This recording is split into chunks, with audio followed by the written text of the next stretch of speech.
101 पर पहुंचले थे।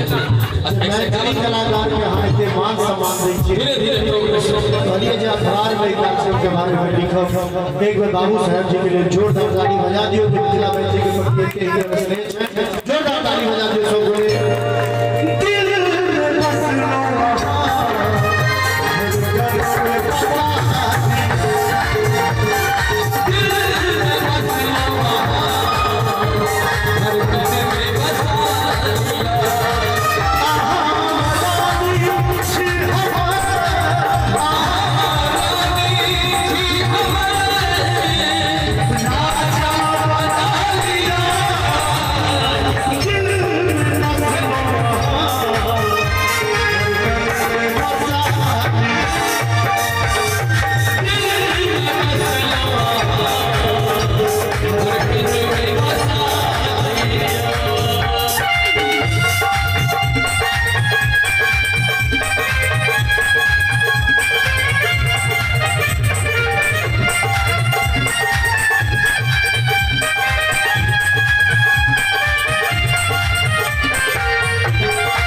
चल गए खींचो।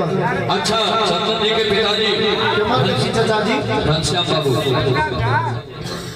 बहुत बहुत आभार आदरणीय चाचा जी के 501 रुपया के पुरस्कार दिले। हमरा सब कलाकार के तरफ से बहुत बहुत आभार। एक जोरदार ताली बजा दियो सब लोग। चलो सन्ना